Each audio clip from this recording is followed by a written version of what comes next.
Durante séculos, um único tecido intrigou o mundo. Uma relíquia de linho que, segundo a lenda, contém o rosto de um homem crucificado.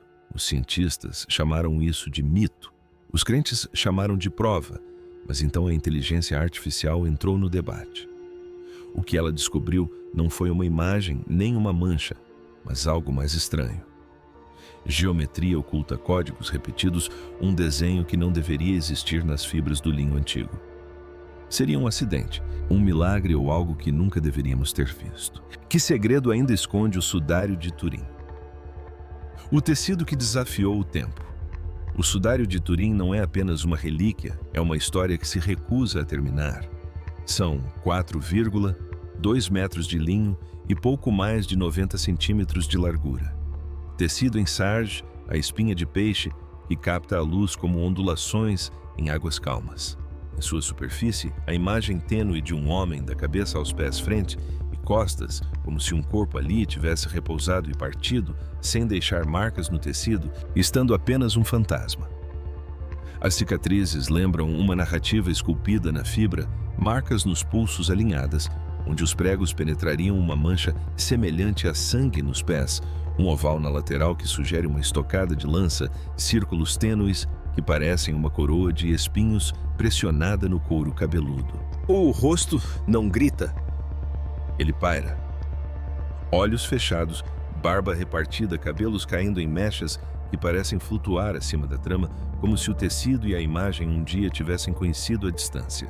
A primeira exibição documentada aparece na França durante o século XI em uma pequena cidade que se tornou um destino para peregrinos e um campo de provas para dúvidas. Multidões se reuniam, padres participavam das procissões, céticos acusavam a igreja de inventar um espetáculo. O tecido passou por mãos e casas até que a família Savoy o levou para Tim, onde em 1578 começou sua longa vigília, interrompida por incêndios, fumaça e resgates. Hoje ele repousa em uma vitrine com temperatura controlada dentro da Catedral de São João Batista, onde vidro e aço o protegem do tempo e o tempo o protege da certeza. Nenhum momento alterou seu status mais do que uma fotografia em 1898. O advogado Siondupia preparou suas placas e lâmpadas e trabalhou no calor tênue de um quarto escuro improvisado. Ao revelar o negativo, esperava uma confusão de tons. Em vez disso, um rosto o encarou com uma nitidez surpreendente. O negativo parecia um positivo. A imagem, tênue no tecido, se transformou em um retrato marcante no filme. As maçãs do rosto se destacaram, os lábios se definiram, os cabelos se separaram em mechas, as mãos cruzadas sobre a pelvis ganharam forma e proporção. Essa inversão não provava nada, exceto que a imagem interagia com a luz de uma maneira que a tinta comum não interagiria. No entanto, mudou a conversa. A relíquia deixou de ser objeto de devoção para se tornar um problema.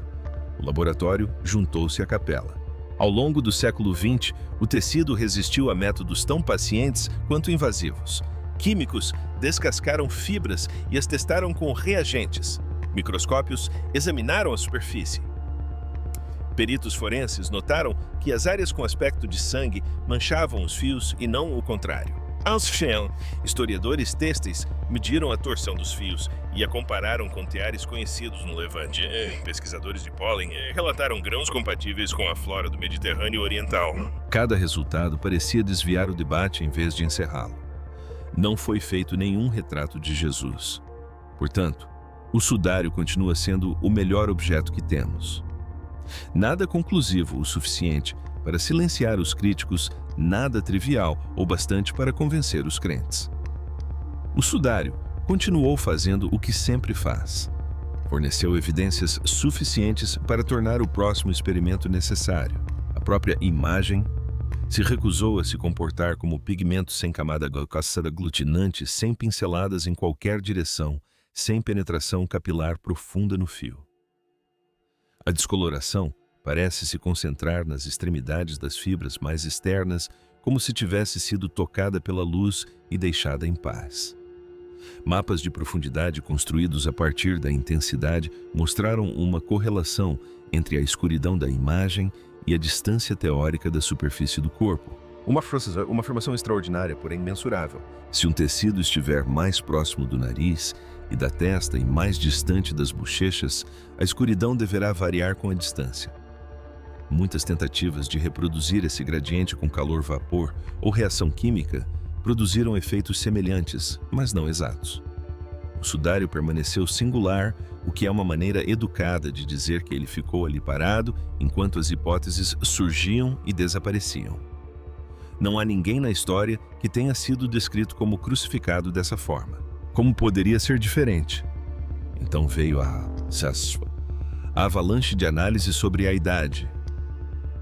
Em 1988, 3 laboratórios receberam fios de um canto do tecido, mediram o teor de radiocarbono e publicaram uma data entre os séculos 11 e 10. Para muitos leitores, esse veredito foi claro e definitivo.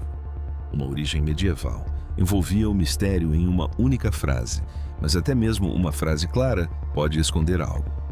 O local da amostra era um canto próximo a uma borda que havia sido manuseada, reparada e exposta à fumaça.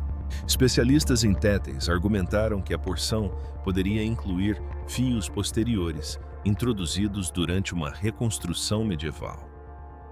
Outros levantaram preocupações sobre como a amostra foi limpa. Alguns observaram que uma única região não pode representar um artefato heterogêneo que teve uma vida difícil. O debate não morreu, ele se transformou. Se a data estiver correta, a imagem é uma obra medieval impressionante. Se a data estiver errada, a idade permanece incerta. O tecido continuou resistindo à análise.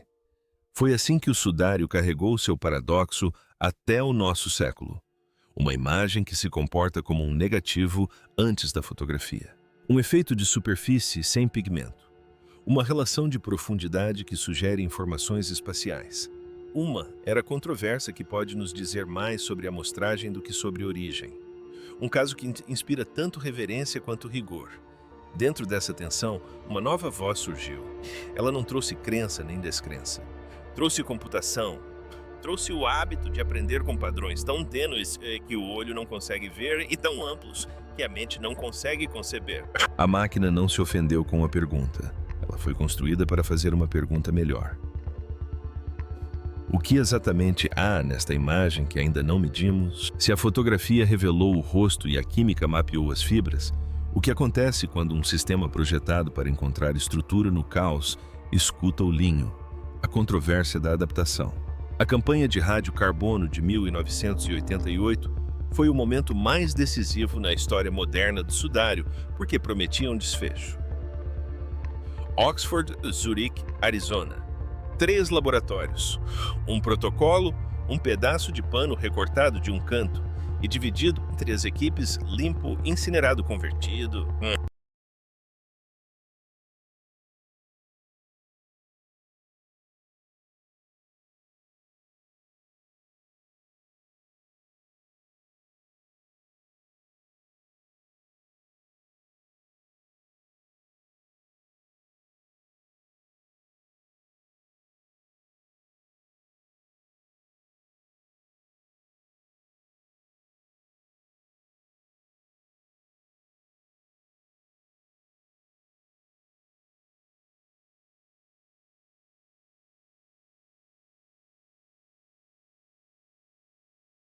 Em grafite e contado em aceleradores e traduzem isótopos em anos. O mundo esperava clareza e recebeu uma janela precisa entre 1260 e 1390. Os jornais publicaram o intervalo e o consideraram decisivo.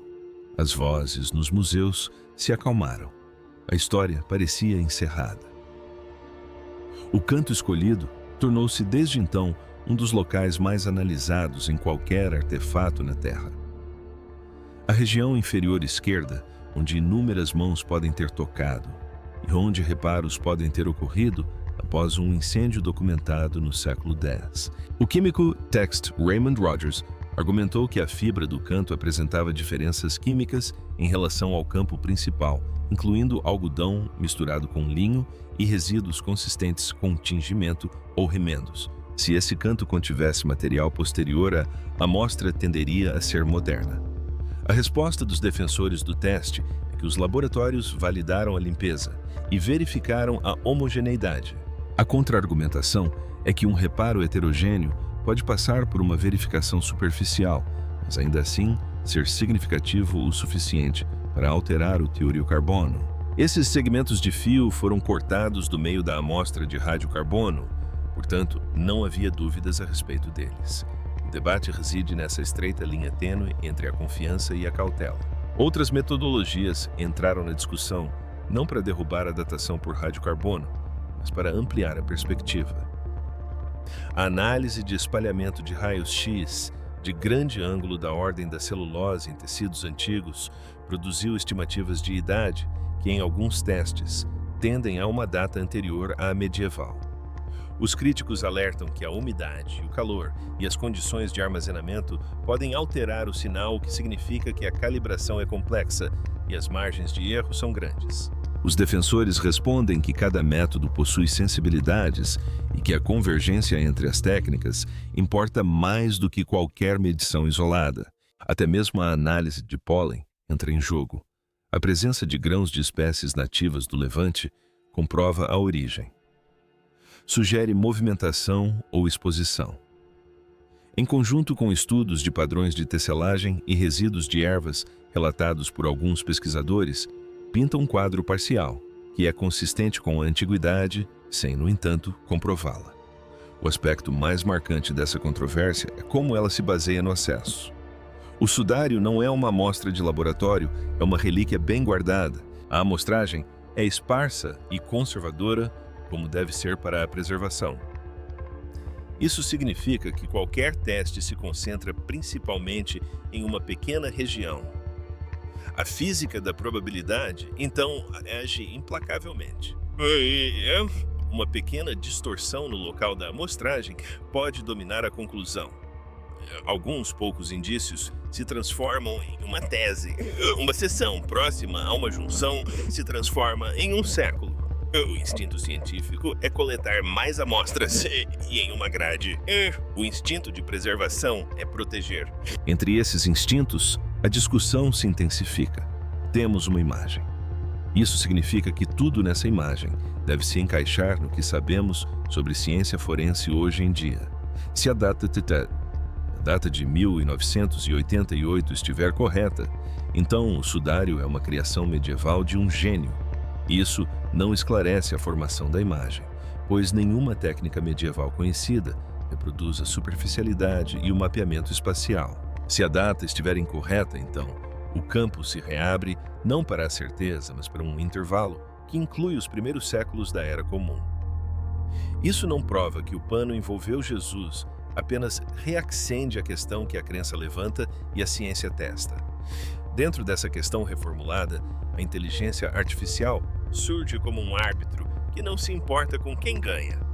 Ela não toca no canto, ela toca nos dados. Ela pergunta o que pode ser aprendido sem cortar mais nenhum fio. Ninguém deve imaginar que aí possa datar roupas de cama. Não pode. O que pode fazer é examinar a imagem em resoluções, frequências e transformações que fazem a estrutura falar mais alto que o ruído. Pode testar se as variações de intensidade seguem formas esperadas por contato-projeção ou algum outro efeito de campo. Pode comparar a maneira como áreas semelhantes a sangue interagem com áreas da imagem e determinar se a ordem implica em processo. Pode examinar a simetria que o olho vê e a simetria que apenas uma matriz revela. Não substitui a contagem de carbono ou a dispersão de celulose. É um complemento que afirma que a discussão sobre o quando não deve impedir a investigação sobre o como. Quando um método diz que o caso está encerrado, mas um efeito diz que ainda não há resposta correta, não é tomar partido, é conceber um novo teste.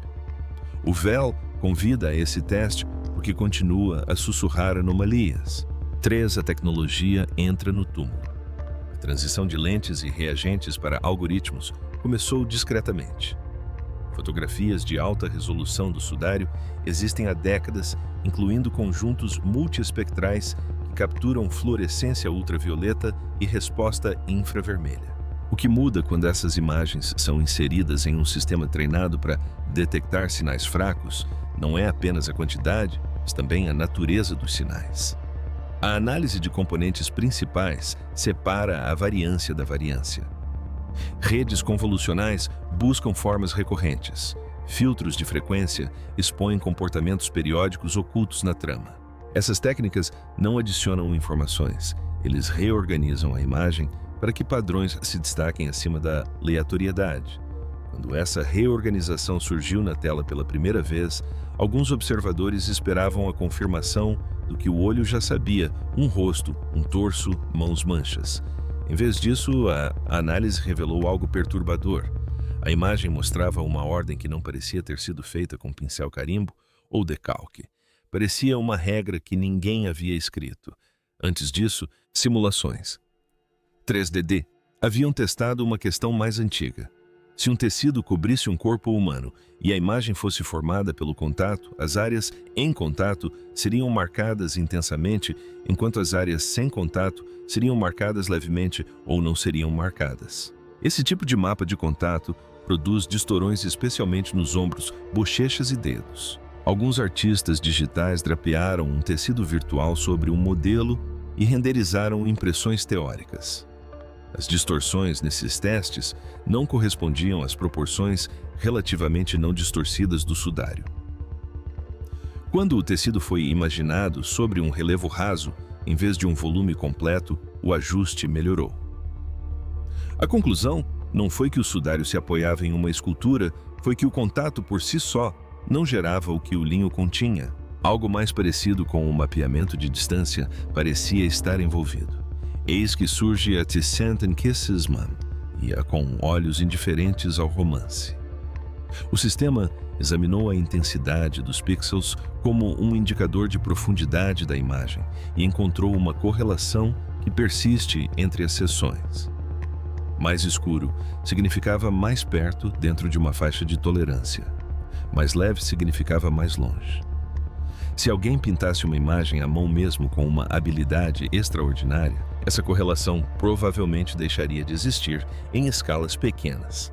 Se alguém transferisse pigmento de um baixo relevo por meio de pressão, as fibras apresentariam direcionalidade e penetração inconsistentes, com a superficialidade medida em análises microscópicas.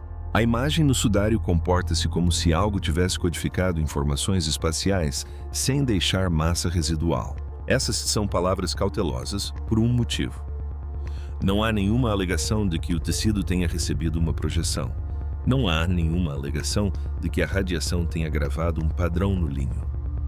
Há apenas a observação de que quando ferramentas inteligentes questionam qual tipo de ordem melhor explica a relação entre intensidade e forma, a ordem se assemelha mais a uma superfície matemática do que a uma pictórica. A descoloração se encontra nas extremidades das fibras a profundidades de micrômetros. A mudança de cor não se estende ao núcleo.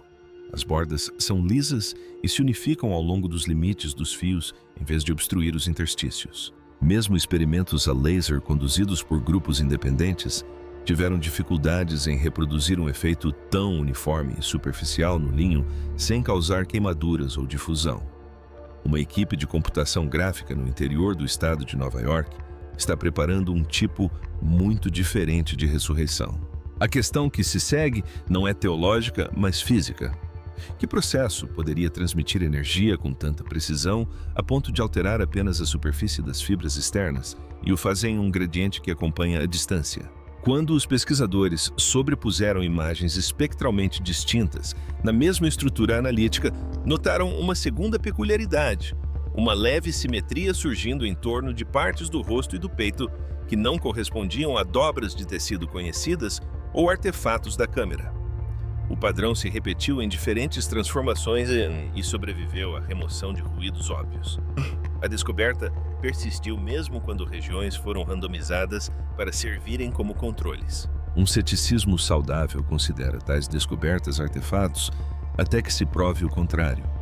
Uma curiosidade saudável se recusa a descartar uma repetição e continua a retornar mesmo com a mudança de métodos.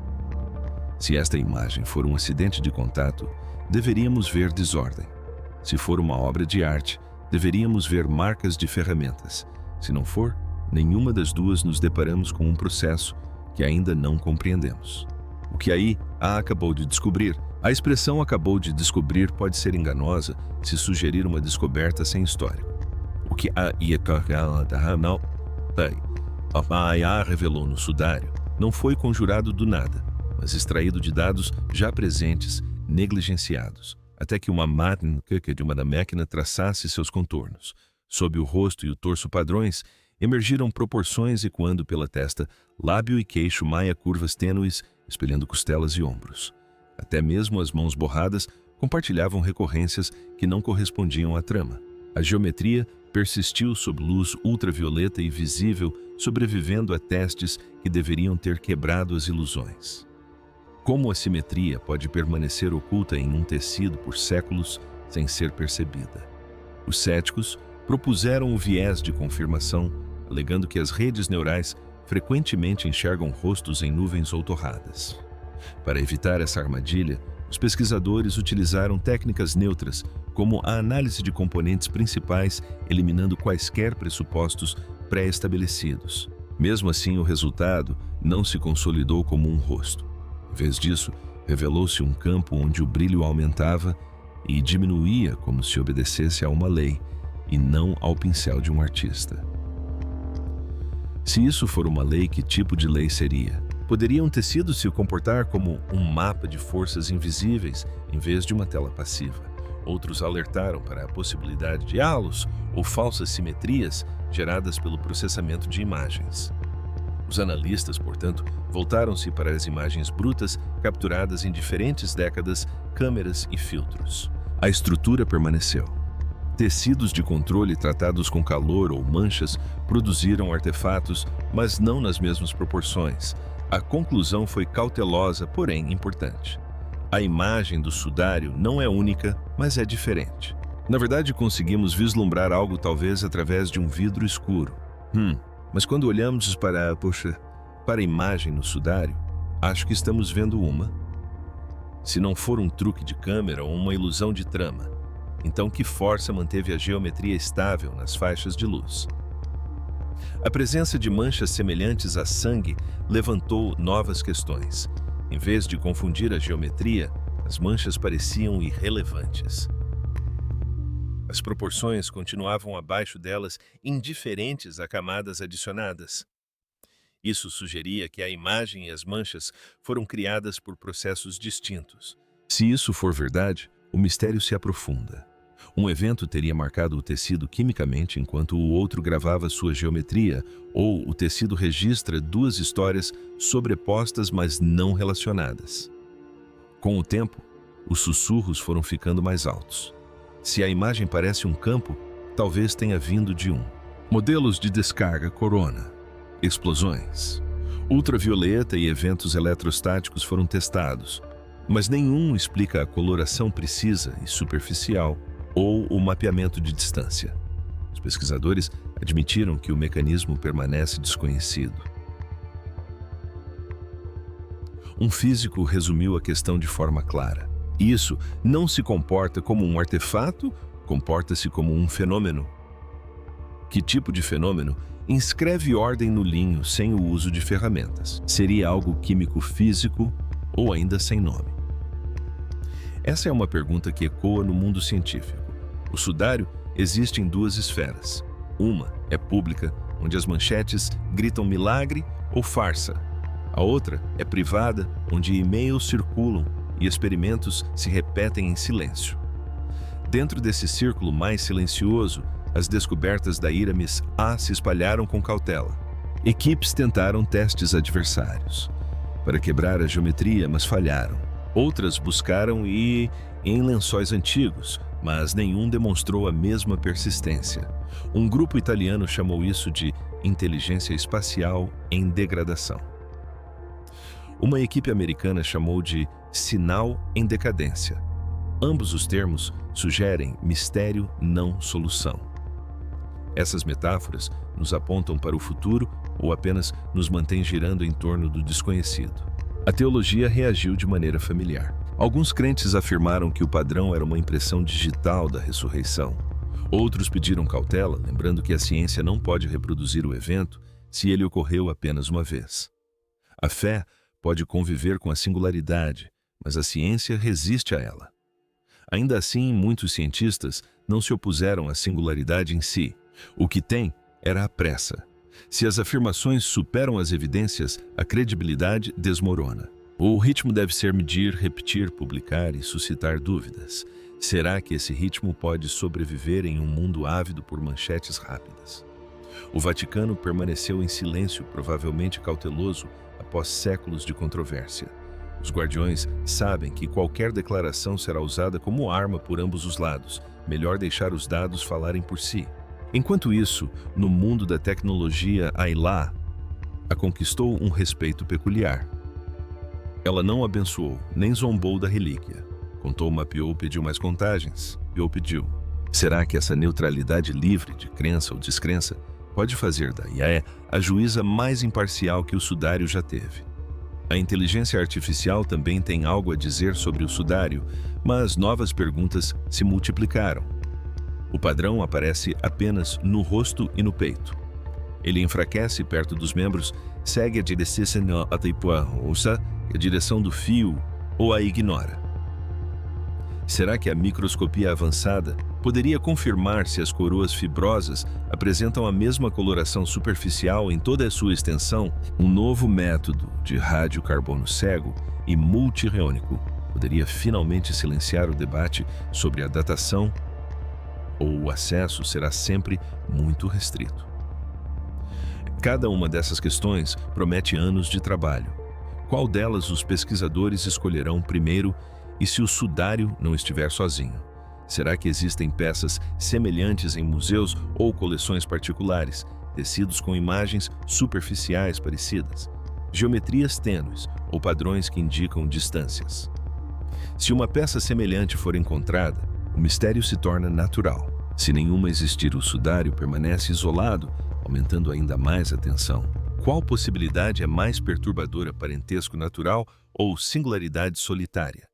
E se a singularidade se confirmar, isso faz do sudário um presente, um truque ou um enigma, que talvez nunca desvendemos padrões além do sudário. As especulações começam na química. O linho contém celulose em camadas com impurezas, óleos e especiarias usadas no sepultamento. Uma fina película de carboidrato nas fibras pode ser vulnerável à oxidação. Talvez uma breve explosão de energia tenha desidratado apenas essa camada, deixando manchas amareladas na escala de microns. Se a distância modulasse a explosão, a intensidade poderia se espalhar por todo o tecido. No entanto, a luz ultravioleta queima muito profundamente e o calor se difunde muito lentamente. As descargas. Corona atuam superficialmente, mas desfocam as bordas. Será que alguma combinação consegue atender a todas as condições? Superficialidade, contornos suaves, gradientes de distância e séculos de estabilidade. A física oferece outros caminhos. Será que campos eletrostáticos aplicados ao tecido poderiam alterar a camada externa das fibras, preservando o núcleo? Um breve evento de plasma poderia gravar a superfície com mais delicadeza do que o calor. Experimentos em laboratório fornecem indícios, mas não o quadro completo. Cada método resolve uma peça, mas quebra outra. O enigma é insolúvel. Ou os pesquisadores ainda não encontraram o equilíbrio certo. Que ferramenta consegue queimar tão superficialmente e com tanta precisão, sem destruir o linho subjacente? Alguns olham para o passado. Será que os artesãos medievais teriam descoberto uma técnica protofotográfica perdida? Esculturas em baixo relevo, lavagens químicas e luz solar poderiam produzir uma imagem que imita o sombreamento. Em 1898, a primeira fotografia do sudário foi tirada, mas um estudo cuidadoso não revelou aglutinantes de pigmentos, nenhuma penetração profunda, nenhum sinal de difusão típico de tintas ou corantes. Se fosse arte onde estariam os vestígios, alguma técnica conhecida seria capaz de criar uma imagem negativa com um mapeamento de intensidade tridimensional, senão o que significa essa ausência. As teorias sobre o sudário vão além. E se o sudário registrasse um único evento energético no momento do sepultamento, radiação estruturada pelo próprio corpo? Para os crentes, isso sussurra um milagre. Para os cientistas, sinaliza uma variável indefinida. A questão não é provar a afirmação, mas perguntar um evento como esse deixaria subprodutos mensuráveis. Se sim, onde deveríamos procurá-los? Se não, a questão passa da ciência para a filosofia. De que lado dessa divisão estamos dispostos a ficar? A teoria da informação oferece outra perspectiva. A imagem do sudário se comporta como um sinal. Sua geometria tênue assemelha-se a uma onda portadora. Se for um sinal, então não é apenas uma imagem, mas um registro. Testes de compressão poderiam revelar se a imagem é robusta ou frágil, se baseia em leis simples ou em equilíbrios delicados. O sudário é uma decomposição suave capturada no linho, ou esconde mais dados que não temos o código para decifrar. Será que I.A.G. poderia um dia decodificá-lo, não como uma imagem, mas como informações preservadas em fios? Uma pergunta melhor. Toda pesquisa que se depara com respostas precisa se apaixonar por perguntas. A pergunta certa não é quem, mas como, não é quando. Mas qual processo? O sudário treinou gerações para discutir identidades e datas. A máquina nos treinou para discutir ordem, ou setus. Que tipo de ordem surge quando uma imagem se forma sem pigmento e com uma superficialidade tão tem que um sopro parece movê-la? Que tipo de ordem persiste sob luz ultravioleta e visível? Que tipo de ordem ignora manchas que chegaram por uma rota diferente? Alguns espectadores ansiarão por um encerramento. Eles perguntarão se isso é prova de divindade ou prova de falsificação. A resposta sóbria é que não prova nenhuma das duas. É evidência de que a formação da imagem é mais regida por regras do que pensávamos. Essa admissão é uma dádiva. Transforma o espetáculo em experimento. Convida estudantes de física a se interessarem pelo assunto. Convida químicos a considerarem as camadas de carboidratos como sítios de reação. Convida engenheiros a projetarem fontes de energia suaves para o linho. Convida os responsáveis pela preservação a considerarem se novas amostragens não destrutivas podem ser permitidas caso os resultados respondam a objeções antigas sem danificar a relíquia. A pergunta mais pertinente também diz respeito à humildade. E se não conseguirmos reproduzir a imagem? Em breve seguimos em frente ou aceitamos que alguns enigmas merecem décadas de solução.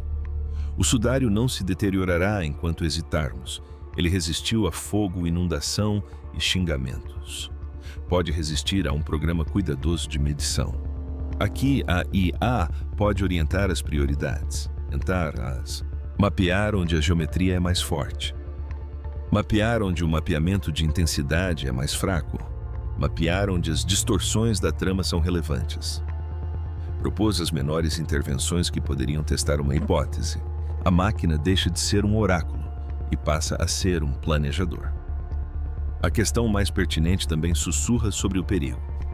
Ispen, se a estrutura que vemos não for um acidente de tecido e química, mas um projeto intencional, se há ordem, então também há autoria, e a autoria suscita motivações, seria devoção, engano ou demonstração. Cada caminho. Inquieta um artesão medieval com técnicas perdidas na história, inquietaria. Uma explosão de radiação natural desconhecida pela física inquietaria.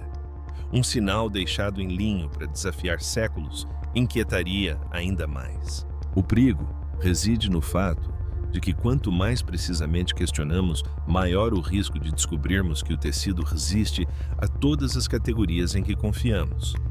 Se essa imagem tiver uma causa, mentes pacientes a encontrarão. Se não tiver, o que seria inédito no mundo dos fenômenos, ela continuará sendo um espelho onde as pessoas se veem refletidas. Os crentes veem um sinal e os céticos veem uma lição sobre credulidade. De qualquer forma, a obra é valiosa. O próximo capítulo aborda o medo central. O medo não é que o tecido prove demais, mas sim que não prove nada ao mesmo tempo que se recusa a ser comum. Essa possibilidade é aterradora.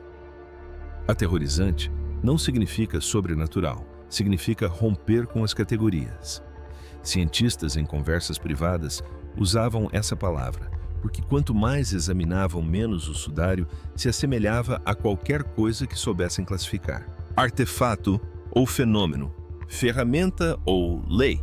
Quando algo se recusa a se encaixar em uma classe, torna-se uma ameaça ao método, pois o método prefere classificar antes de medir.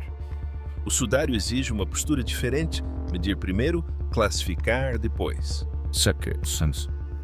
Isso é difícil quando séculos de argumentação pesam sobre seus ombros. Imagine aceitar que a imagem se comporta como um fenômeno sem nomeá-lo.